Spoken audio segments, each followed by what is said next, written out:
खतरनाक बिमारी, जानलेवा बिमारी असं मासिक पाळीला का म्हणतात लोकं? मासिक पाळीमध्ये जर स्वच्छता नीट बाळगली नाही, तर त्यावेळेला व्हजायनल पीएच जो असतो तो अल्कलाईन असतो मासिक पाळीच्या पिरियडमध्ये आणि त्यावेळेला बरेचसे बॅक्टेरियल आणि व्हायरल इन्फेक्शन होतात. मासिक पाळी नेमकं काय आणि काय करायला पाहिजे? महिन्याला जी पाळी येते साधारणतः 28 ते 35 दिवसांनी प्रत्येक महिन्याला 3 ते 5 दिवस जिचा नॉर्मल ब्लिडिंग असतं. आणि रक्त का येतं याचा फिजिकल आणि हार्मोनल चेंजेसशी काय रिलेशन आहे हे जर आपण मुलींना आधी थोडंफार सांगितलं तर मला असं वाटतं की थोडीफार कल्पना आल्यानंतर त्या नक्कीच घाबरत नाही आणि त्यांची मानसिक तयारी पण होते. मुलींचं वयात येणं म्हणजे नेमकं काय होतं? काय नेमके बदल होतात? काही शारीरिक बदल होतात जसे की आधी थोडी हाईट वाढते, मग त्याच्यानंतर ब्रेस्ट डेव्हलपमेंट होते, नंतर ॲक्झिलरी आणि प्युबिक हेअर ग्रोथ होते आणि नंतर अचानक हाईट येऊन पहिल्या पाळीची सुरुवात होते, त्याला वयात येणं असं म्हणतात. पाळी आता लवकर यायला लागली आहे मुलींना.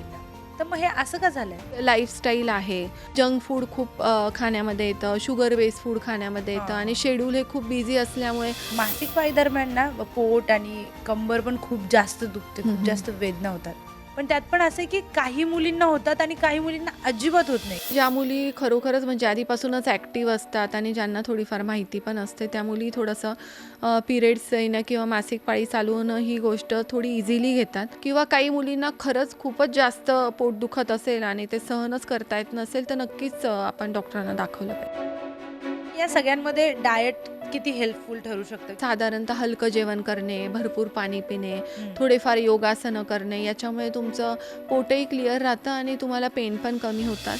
ग्रामीण भागात तर अजूनही बऱ्याच ठिकाणी पॅड्स वापरत नाही, अजूनही कपडाच वापरतात. पाळीमध्ये जर आपण कापड वापरायचा विचार केला तर तो नक्कीच चुकीचा आपण म्हणतो आणि तो आहे, कारण कसं असतं की आपण ते कापड स्वच्छ धुणे, ते व्यवस्थित डेटॉलमधून काढणे, प्लस ते कोरडं उन्हामध्ये वाळवणं ह्या गोष्टी प्रॅक्टिकली एवढ्या शक्य नसतात. मेन्स्ट्रुअल कप बद्दल खूप कमी जणांना अजून पण माहिती आहे. तर मग मेन्स्ट्रुअल कप पहिले तर वापरू की नाही वापरू?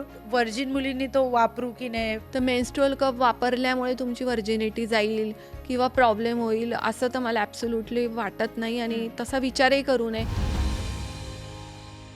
नमस्कार, मी प्रियांका लाठी. आपण पाहताय न्यूज 18 लोकमतचा विशेष पॉडकास्ट. तर जानलेवा बिमारी, औरतवाली बिमारी आणि खतरनाक बिमारी असे सगळे शब्द तुम्ही अक्षय कुमारच्या त्या व्हायरल फेमस ॲडमध्ये नक्कीच ऐकले असणार. पण मग ती ॲड बघितल्यानंतर प्रश्न पडतो की औरतवाली बिमारी ही जानलेवा बिमारी म्हणजे नेमकं काय आणि खतरनाक बिमारी त्याला का म्हणतात? मुळात मासिक पाळी ही बिमारी आहे का? तर अर्थातच नाहीये. पण त्या संदर्भातले सगळेच प्रश्न हे तुम्हाला मला जे काही पडलेले आहेत ते आपण जाणून घेणार आहोत. आपल्यासोबत आता डॉक्टर शीतल पवार आहेत, ज्यांचा 15 वर्षाचा अनुभव आहे. मॅडम नमस्कार आणि नमस्कार. स्वागत आपलं न्यूज 18 लोकमतमध्ये. थँक्यू. तर मला सुरूच या प्रश्नापासून करायचंय की खतरनाक बिमारी, जानलेवा बिमारी असं मासिक पाळीला का म्हणतात लोक? एक्झॅक्टली जे तू म्हणतेस ना प्रियंका, की मासिक पाळी किंवा जानलेवा बिमारी, तर हे मासिक पाळीशी रिलेटेड आहे. कारण मासिक पाळीमध्ये जर स्वच्छता नीट बाळगली नाही, तर त्यावेळेला व्हजायनल पीएच जो असतो तो अल्कलाईन असतो मासिक पाळीच्या पिरियडमध्ये आणि त्यावेळेला बरेचसे बॅक्टेरियल आणि व्हायरल इन्फेक्शन होतात, की जे वरती सरकतात म्हणजे युट्रसमध्ये, फेलोपियन ट्यूब्समध्ये, ओव्हरीजमध्ये आणि त्या भागाला सूज येऊन स्त्रियांना ताप येणे, अंगावरून खूप ब्लिडिंग जाणे, हे असे आरोग्याच्या समस्या होतात जेव्हा मासिक पाळीतली स्वच्छता नीट नाही बाळगली तर. आणि त्यानंतर शिवाय म्हणजे त्यानंतर काही काळानंतर त्यांना इनफर्टिलिटी आपण जे म्हणतो किंवा एक्टोपिक प्रेग्नन्सी किंवा रिकरंट युरिनरी ट्रॅक्ट इन्फेक्शन किंवा सतत पाळीच्या वेळेला पोटात दुखणे हे आजार होऊ शकतात, की ज्याच्यामुळे त्यांना ॲडमिट व्हावं लागतं आणि खूप वेगळ्या वेगळ्या टेस्टमधूनही जावे लागते, म्हणून त्याला जानलेवा बिमारी म्हटलं आहे. आणि हे खरंच आहे की मासिक पाळीमध्ये जर तुम्ही योग्य स्वच्छता नाही बाळगली किंवा काळजी नाही घेतली तर नक्कीच आजार होऊ शकतात.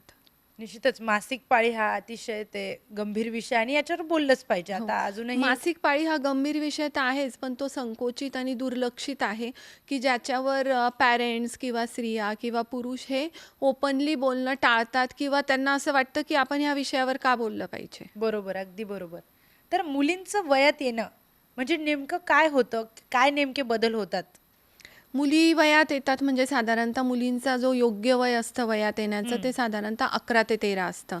तर त्या पिरियडमध्ये सुरुवातीला वयात जेव्हा येतात तेव्हा बरेचसे हार्मोन्स जे की आधी सक्रिय नसतात शरीरामध्ये पण नंतर ते ॲक्टिवेट होतात आणि फिमेलच्या जेनायटल ऑर्गन्सवर ते ॲक्ट करतात.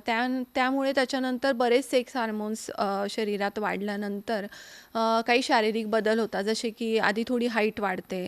मग त्याच्यानंतर ब्रेस्ट डेव्हलपमेंट होते. नंतर हं. ॲक्झिलरी आणि प्युबिक हेअर ग्रोथ होते. म्हणजे की केस वाढतात शरीरावरचे आणि नंतर अचानक हाईट येऊन पहिल्या पाळीची सुरुवात होते. त्याला वयात येणं असं म्हणतात आणि वयात येताना हेच बदल होतात की वजन वाढतं, शारीरिक बदल होतात आणि पिरियड्स येतात.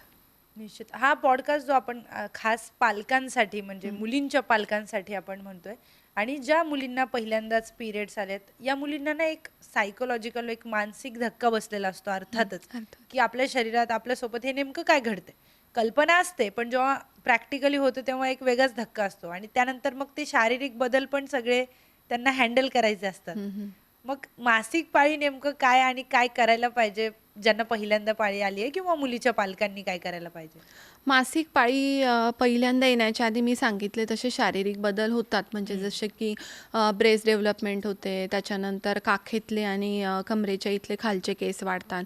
हे साधारणतः पॅरेंट्सच्या थोडंफार लक्षात आलेलं असतं की त्यांचं वजन वाढतंय. हां. तर मला अशा वेळेला असं वाटतं की नक्कीच मुलींना सांगितलं गेलं पाहिजे की मासिक पाळी नेमकी काय आहे, म्हणजे काय बदल होतात. तर महिन्याला जी पाळी येते साधारणतः 28 ते 35 दिवसांनी प्रत्येक महिन्याला 3 ते 5 दिवस जिचा नॉर्मल ब्लीडिंग असतं आणि जी की खूप पेनफुल पण नसते की ज्याच्यामुळे तुम्ही तुमच्या रेग्युलर ॲक्टिव्हिटीज ह्या करू शकत नाही.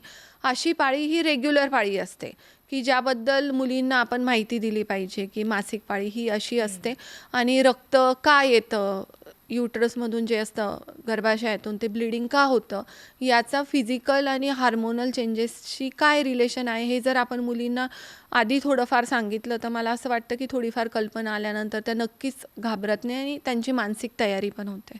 बरं एकंदरीतच जेव्हा आपण बघतो, की वयात येण्याचं जे वय आता तुम्ही जसं मगाशी आपण बोलत हं, होतो, हं, हं. की कमी झालंय. हं, हं. पाळी आता लवकर यायला लागली आहे मुलींना. तर मग हे असं का झालंय? आजकाल मुलींना साधारणतः 9 ते 10 वयापासूनच पाळी येण्याचे चान्सेस असतात किंवा त्यांचे शारीरिक बदल हे खूप लवकर होतात. हं. त्याचं कारण असं असतं की लाईफस्टाईल आहे. अ, जी खूपच म्हणजे थोडीफार सिडेंटरी आहे. हं. शिवाय जंक फूड खूप खाण्यामध्ये येतं, शुगर बेस्ड फूड खाण्यामध्ये हां, येतं आणि हां, हां. शेड्यूल हे खूप बिझी असल्यामुळे मुली ह्या साधारणतः व्यायाम किंवा डाएट ह्या गोष्टींना फारसा वेळ देऊ शकत नाही आणि फॅट डिपॉझिशन व्हायला लागतं, म्हणजे वजन वाढायला लागतं. तर जसं वजन वाढायला सुरुवात होते, तशा ज्या सेल्स असतात बॉडीमध्ये ज्याला आपण ॲडिपोज टिश्यू म्हणतात, त्यांच्यातून लेप्टिन सिक्रेट व्हायला लागतं, की जे अँड्रोजनची लेवल वाढायला सुरुवात होते आणि त्या मुलींना लवकर पाळी यायला सुरुवात होते. म्हणजे आजकालचं हे मेन रिझन आहे. शिवाय काही ठिकाणी कॉन्स्टिट्यूशनल पण असतं, म्हणजे की जेनेटिक असू शकतं हं, हं, किंवा हं. ज्यांचा बांधा आधीपासूनच थोडासा जाड किंवा उंच अशा आहेत मुली, त्यांना लवकर पिरियड्स येतात. आणि काही केसेसमध्ये असं दिसतंय, की उशिरा ते लोकं वयात हां. येतायत किंवा लवकर त्यांना पाळीच आली नाही. मग तेव्हा सुद्धा पालकांना काळजी वाटते, की असं का होतंय? हां, जर उशिरा पाळी आली म्हणजे वयाच्या 16व्या वर्षानंतर पण जर पाळी नसेल आलेली किंवा काही शारीरिक बदल नसतील झालेले, हं. तर त्याला बरेच कारणं असतात. जसं की खाण्यापिण्यातली कमतरता म्हणजे न्यूट्रिशनल डेफिशियन्सी असतात किंवा काही खूप मेडिकल इलनेस झालेले असतात हं. आधी किंवा थायरॉईड असतात किंवा मग खाली व्हजानामध्ये ब्लॉक असतो किंवा हां, हां. सर्व्हिक्समध्ये ब्लॉक हां. असतो. तर असे रिझन असू शकतात जर पाळी नाही आली तर. आणि असं काही असेल तर नक्कीच डॉक्टरांना दाखवायला पाहिजे की पाळी का नाही आली आहे ते. बरोबर. म्हणजे नेमकं लवकर वयात येणं किंवा उशिरा वयात येणं या दोन्ही हो, गोष्टींमध्ये तुम्ही डॉक्टरांना एकदा विचारलेलंच पाहिजे. नक्की. मग म्हणजे आणखी एक मला इंटरेस्टिंग प्रश्न आहे, की आधीच्या काळात असं होतं ना, की पाळी आली तर तुम्हाला थोडंसं लांब बसवायचे किंवा 3 ते 4 दिवस तुम्हाला पूर्ण आराम असायचा, कुठलंच काम तुम्ही करायचं नाही. पण आता उलटं झालंय. आता लाईफस्टाईल इतकी फास्ट झाली हं. आहे. रोज जॉब असतो आणि मग या सगळ्यांमध्ये एक प्रश्न आहे, की मग आराम करायला पाहिजे, की ॲक्टिव्ह असणं योग्य आहे? काय करायला पाहिजे नेमकं? माझ्या मते तर ॲक्टिव्ह असणंच योग्य आहे. हां. ॲक्टिव्ह असल्यामुळे ब्लीडिंग वगैरे ह्या जे आहे हे पण कंट्रोलमध्ये राहतं. म्हणजे जसं की आपण मेडिकल लँग्वेजमध्ये कंजेशन म्हणतो. हे बऱ्यापैकी जर तुम्ही ॲक्टिव्ह राहिले तर नक्कीच क्लिअर होतं. प्लस पाळी आली आहे ही जी फिअर असते सारखी, की पाळी आली, पाळी आली, ही फिअर पण आपल्या मनातून गेलेली असते. आणि दुसरी गोष्ट, जर तुम्हाला खूपच त्रास होत असेल आणि खूप पेन होत असेल, तर मग आराम करणं पण थोडंफार योग्य आहे, पण अगदीच झोपून राहिला पाहिजे असं मला म्हणजे वाटत नाही. ऍक्टिव्ह राहिलं पाहिजे. येस.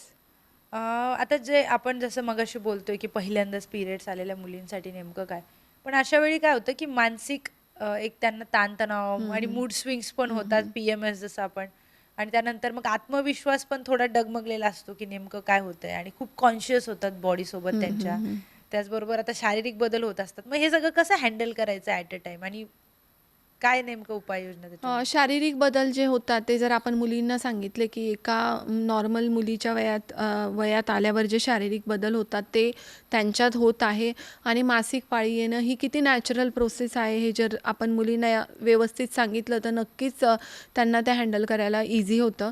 आणि दुसरी गोष्ट म्हणजे सगळ्यात महत्त्वाचं, तर मुलींना मासिक पाळीमधली स्वच्छता सांगितली गेली पाहिजे, की त्यांनी पिरियड्स आल्यानंतर काय काळजी घ्यायला पाहिजे, खाण्यापिण्याची किंवा पॅड चेंज करण्याची, किंवा हायड्रेशन किती इम्पॉर्टंट आहे, किंवा ॲक्टिव्ह असणं. प्लस मुलींना जी एक फिअर असते किंवा कॉन्शियस होतात, जसं की पाळी आल्यानंतर सेक्शुअल ॲब्यूजचे पण चान्सेस वगैरे असतात, तर त्या काळात पण मुलींना असं सांगितलं गेलं पाहिजे, की स्वतःचं प्रोटेक्शन करणं पण किती जरुरी आहे, आणि बॉडीबद्दल कुठलीही शेम न म्हणजे कुठलीही फिअर किंवा शेम न बाळगता तुम्ही ते कसं व्यवस्थित फेस केलं पाहिजे, हे मुलींना जर व्यवस्थित एक्सप्लेन केले शारीरिक आणि मानसिक बदल, तर मला असं वाटतं की त्या नक्कीच अगदी चांगल्या प्रकारे हँडल करू शकतात. एक आणखी पण एक गोंधळ उडतो जेव्हा नवीन नवीन जेव्हा पाळी आली असते, की चक्र हे किती दिवसाचं मासिक पाळीचं असलं पाहिजे, किंवा किती दिवसाचं ते नॉर्मल असतं, आणि किती दिवसाचं जर उशीर झाला तर एकदा चेकअप करून घ्यायला पाहिजे, तर किती असलं पाहिजे ते? मासिक पाळीचं चक्र जे आहे ते साधारणतः 28 ते 35 दिवसांनी एक एक सायकल येते, ती नॉर्मल असते, आणि ब्लिडिंग हे साधारणतः 3 ते 5 दिवस असतं. ब्लिडिंग संदर्भात मला आणखी एक प्रश्न विचारायचा आहे, की असं एक मध्यंतरी तो मीम पण, तो एक व्हिडिओ पण एक व्हायरल होतोय, की 3 ते 4 दिवस ब्लिडिंग होतं, मग पॅड्स किंवा मेन्स्ट्रुअल कप असं यूज केलं जातं, मग 5व्या दिवशी काहीच ब्लिडिंग नाही होत, मग 6व्या दिवशी का ब्लिडिंग होतं? 6व्या दिवशी कधी कधी काय असतं, की थोडंफार जे एंडोमेट्रियम असतं युट्रस, म्हणजे गर्भाशयाच्या आतल्या लेअरमध्ये, ते थोडंफार अगदी असं राहिलेलं असेल वगैरे, तर ते कधी कधी शेड ऑफ होऊन जातं एकदम क्लिअर झाल्यानंतर. हां. तर त्यामुळे कदाचित असं ब्लिडिंग वगैरे होऊ शकतं, म्हणजे स्पॉटिंग ज्याला आपण म्हणतो ते होऊ शकतं. किंवा कधी कधी अनओव्युलेटरी सायकल्स असतात, म्हणजे साधारणतः सुरुवातीच्या सायकल्स, त्याच्यानंतर वयाच्या 35 नंतरच्या सायकल, किंवा खूप स्ट्रेसफुल पिरियड गेला किंवा आजारपण आलं, तर त्या पिरियडमध्ये अनओव्युलेटरी सायकल्स होतात, म्हणजे की जे महिन्याला जे एक हेल्दी अंड तयार होत असतं ते स्त्रियांच्या याच्यात तयार होत नाही, आणि त्याच्यामुळे त्या सायकल अनओव्युलेटरी असतात आणि स्पॉटिंग वगैरे होऊ शकतं. होतं. जेव्हा सुरुवातीला पहिल्यांदाच पाळी येते, त्याच्यानंतर ती काही महिने ही अनियमित दिसून येते. मग असं का होतं? सुरुवातीच्या पाळी चालू झाल्यानंतरच्या ज्या सायकल असतात त्या अनओव्युलेटरी असतात, म्हणजे की त्याच्यात स्त्रीमध्ये जे एक अंड तयार होतं हेल्दी, मग ते रप्चर होतं आणि पाळी येते. तर त्या पिरियडमध्ये सुरुवातीचे 2-3 वर्ष ते अंड प्रॉपर तयार होत नसतं, त्याच्यामुळे त्या सायकल अनओव्युलेटरी असतात, त्याच्यामुळे ती पाळी जी असते ती मागे पुढे असते. मग थोडे दिवस जास्त ब्लिडिंग होत असतं, 7-8 दिवस, किंवा ती 2-2 महिने येतच नसते. तर हे ॲब्सोल्युटली नॉर्मल असतं, आणि साधारणतः 2 ते 3 वर्षानंतर पाळी आपोआपच नॉर्मल व्हायला सुरुवात होते. आणि मासिक पाळी दरम्यान ना पोट आणि कंबर पण खूप जास्त दुखते, खूप जास्त वेदना होतात. पण त्यात पण असं आहे की काही मुलींना होतात आणि काही मुलींना अजिबात होत नाही. काही मुली अशा असतात की त्यांना पिरियड्स आलेलेच नाहीयेत, इतक्या त्या ॲक्टिव्ह असतात त्या दिवसांमध्ये. मग हा इतका डिफरन्स काय आहे दोन्ही गोष्टींमध्ये, 2 व्यक्तींमध्ये? मला असं वाटतं, की ज्या मुली खरोखरच म्हणजे आधीपासूनच ॲक्टिव्ह असतात आणि ज्यांना थोडीफार माहिती पण असते, त्या मुली थोडंसं पिरियड्स येणं किंवा मासिक पाळी चालू होणं ही गोष्ट थोडी इझिली घेतात, आणि त्या ॲक्टिव्ह राहतात, त्याच्यामुळे त्यांचं कंजेशन वगैरे पण क्लिअर झालेलं असतं, किंवा त्यांना त्या स्पोर्ट्समध्ये वगैरे पण असतात, तर त्यांना तो त्रास होत नाही. पण काही मुलींना खूप भीती असते, किंवा त्या सायकोलॉजिकली अपसेट असतात, त्यावेळेला त्या सतत बसून राहतात, किंवा त्यांना नकोसं होतं 4 लोकांमध्ये बरोबर. जाणं.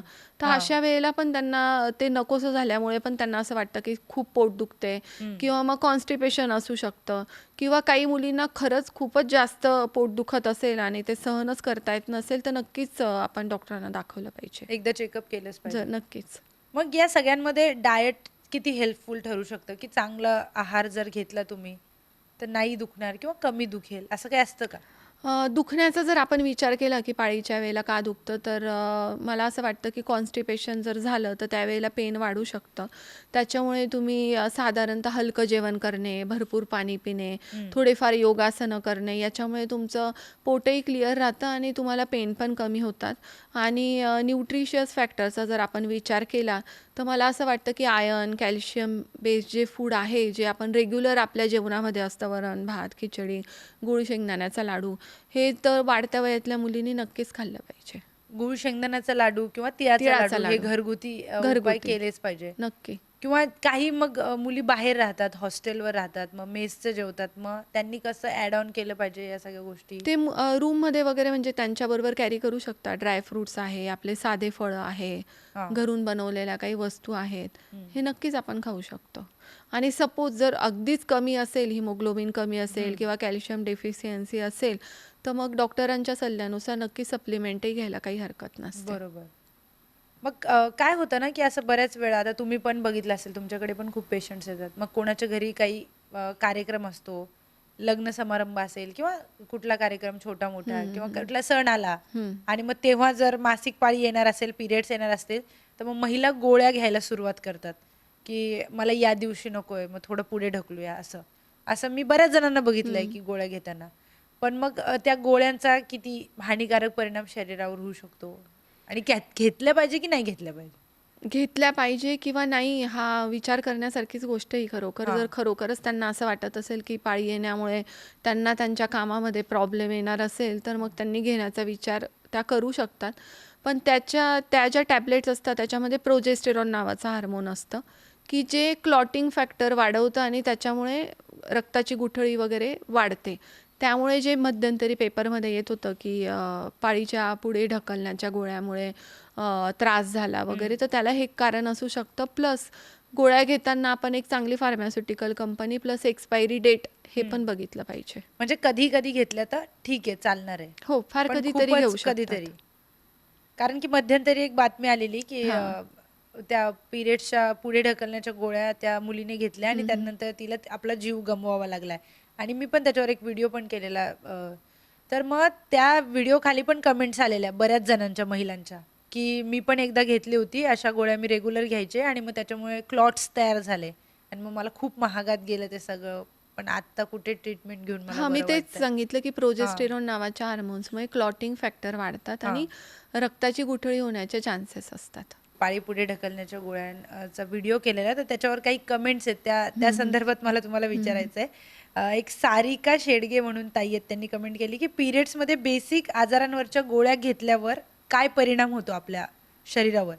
आणि पोट कंबरदुखीवरच्या जर गोळ्या घेतल्या तर काय होतं? म्हणजे मगाशी जे मी तुम्हाला विचारलं. कारण की कधी-कधी दुखणं इतकं असह्य असतं, की मग पोट कंबरेसाठी पेन किलर्स घ्या किंवा घरी ज्या बेसिक गोळ्या असतात त्या घ्या. आणि मग दुसरं काही झालं, पिरियड्समध्ये आता दुसरी पण काही आजार झाला, तर मग त्याच्या गोळ्या घेणं पिरियड्समध्ये योग्य आहे का? बेसिक गोळी जो फॅक्टर आहे, मला असं वाटतं, की असं बेसिक गोळी वगैरे नसते. डॉक्टरांनी दिलेलीच गोळी असते. आणि बरोबर.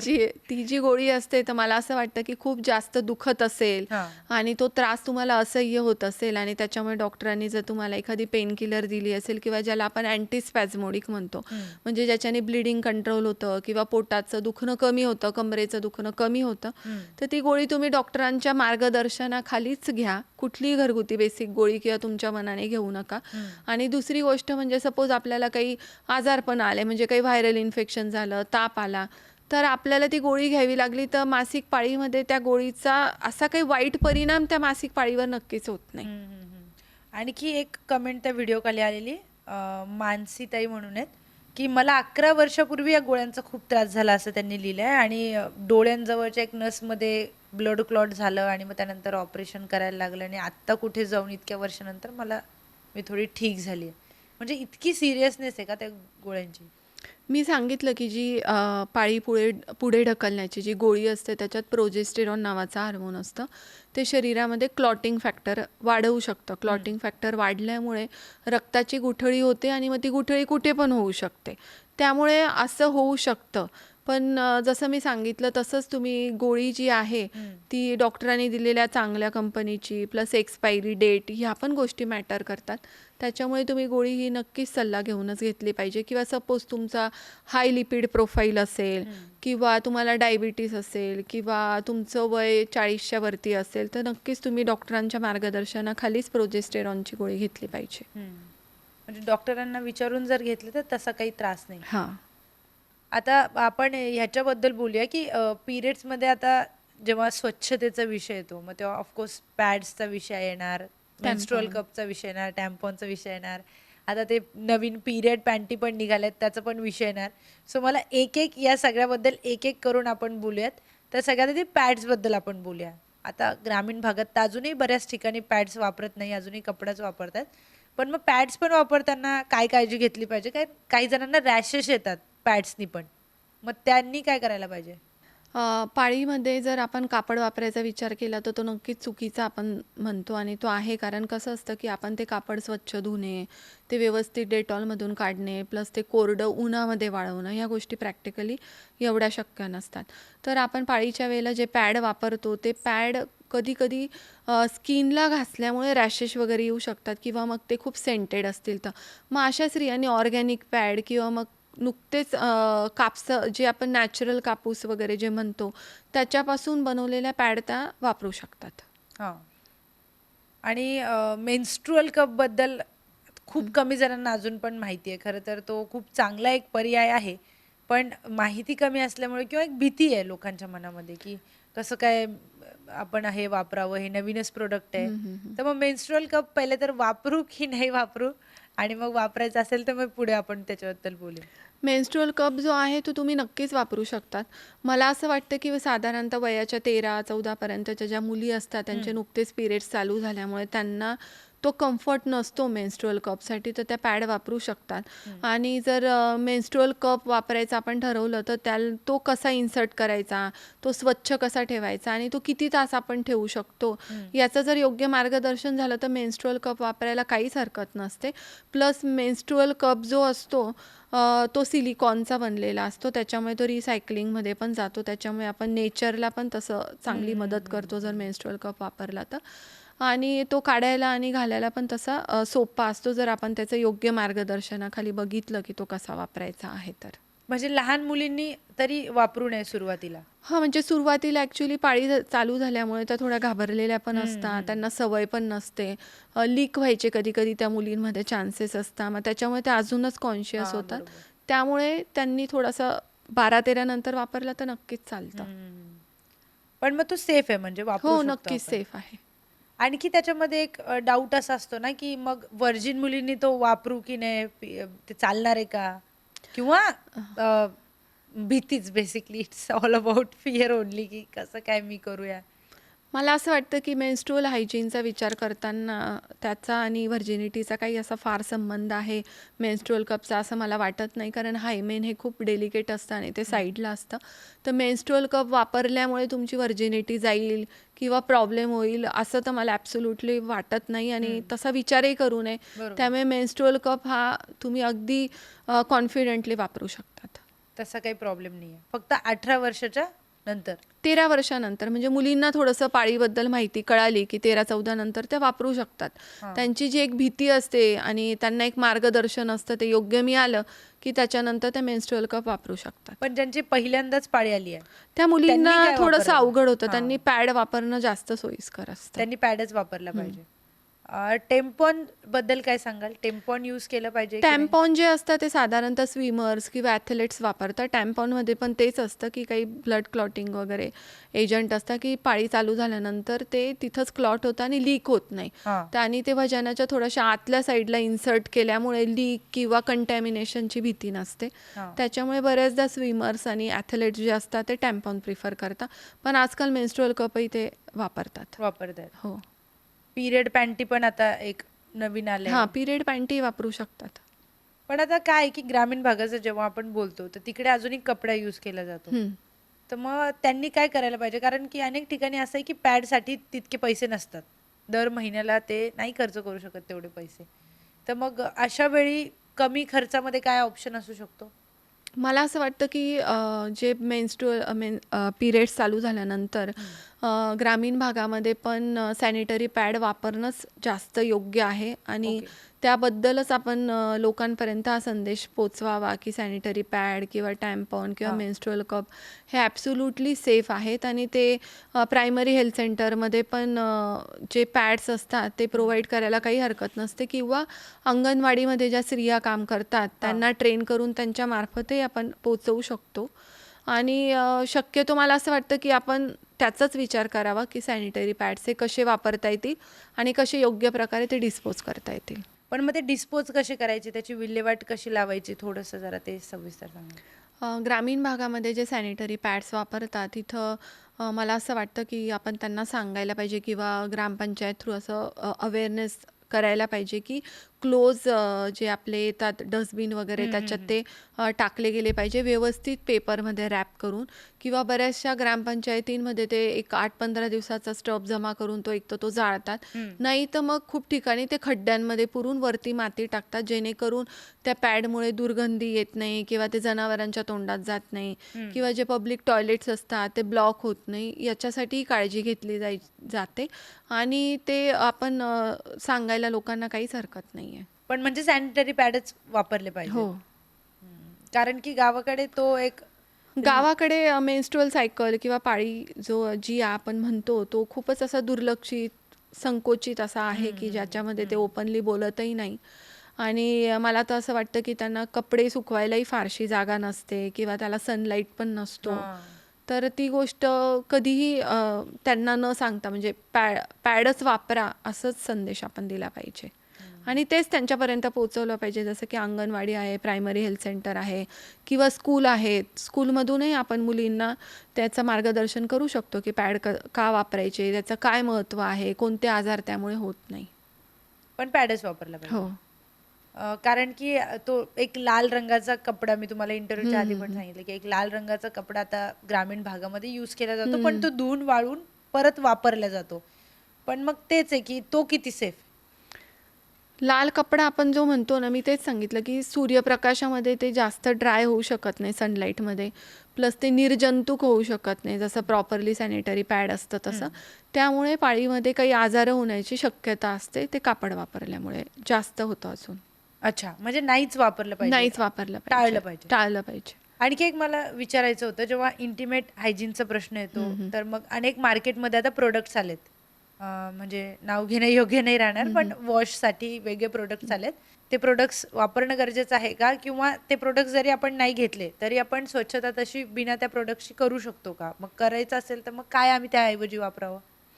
आपण कोणतेही प्रॉडक्ट न वापरता नक्की स्वच्छता करू शकतो. जसं हं, की मी सांगितलं, की साधारणतः कोमट पाण्याने, फक्त कोमट पाण्याने तो भाग फक्त धुतला गेला पाहिजे. जरुरी नाही आहे, की तुम्ही कोणते वॉश वापरा किंवा काही वापरा आणि वॉश कधी सांगतात वापरायला, की हं, जेव्हा तुम्हाला फ्रिक्वेंटली युरिनरी ट्रॅक्ट इन्फेक्शन होतं आहे किंवा व्हाईट डिस्चार्ज होतो आहे वजानाला किंवा तुम्हाला तिथे इरिटेशन झालं आहे, हं. तर तिथले जे प्रोबायोटिक्स असतात वजानामधले ते कमी झाल्यामुळे इन्फेक्शन जास्त होतं किंवा पाळी येऊन गेली आणि त्याच्यानंतर नुकतंच इन्फेक्शन व्हायचे चान्सेस असतात किंवा त्याच्या आधी. त्यामुळे सल्ला दिला जातो की तुम्ही ते वॉश वापरा म्हणजे ते थोडे तुम्हाला प्रोबायोटिक्समध्ये मदत करतात आणि इन्फेक्शन अवॉइड करायचा प्रयत्न करतात. पण हां. ते डॉक्टरांना विचारूनच वापरले पाहिजे. नाहीतर तुम्ही साधारणतः कोमट पाण्याने दर 6-8 तासांनी धुवू शकतात. पाळीमध्ये जर नीट व्यवस्थित काळजी नाही घेतली, तर वंध्यत्व येतं असं काही आहे का? का हा फक्त समज आहे? हो, हो. नक्कीच वंध्यत्व येतं. कारण पाळीमध्ये बरेचसे आजार होतात आपल्याला. मी सांगितलं की बॅक्टेरियल इन्फेक्शन होतात, ते होतात. त्याच्यामुळे खूपदा एक्टोपिक प्रेग्नन्सीचे पण चान्सेस असतात. प्लस गर्भाशय जे असतं ते गर्भाशयाला सूज येतात किंवा गर्भाशयामध्ये ॲडेजन्स तयार होतात. ट्युबरक्युलोसिस झाला किंवा बॅक्टेरियल इन्फेक्शन झालं. या गोष्टींमुळे किंवा या आजारांमुळे वंध्यत्वाचे प्रॉब्लेम पुढे जाऊन नक्कीच येऊ शकतात. म्हणजे हे फक्त एक मिथ नाहीये, असं मिथ होतं. नाहीये. हो. बरं पालकांनी काय केलं पाहिजे? कारण की मुलींचे पालक बऱ्याच जणांना आता माहिती आहे, आता अवेअरनेस खूप झालाय, पण बऱ्याच ठिकाणी अजून पण माहिती नाहीये. फक्त आईचं आणि मुलीचंच कम्युनिकेशन होतं. तर मग अशा वेळी पालकांनी काय केलं पाहिजे? मासिक पाळी जेव्हा चालू होते त्यावेळेला पॅरेंट्सला दोघांनाही माहिती असतं की मासिक पाळी नेमकी आहे काय. तर मुलींना हे सांगितलं गेलं पाहिजे की ही एक नॉर्मल शरीरामध्ये झालेला एक नॅचरल प्रोसेस आहे, जे आपण नॅचरलीच ॲक्सेप्ट केलं पाहिजे आणि त्याच्यात काय काय बदल होतात.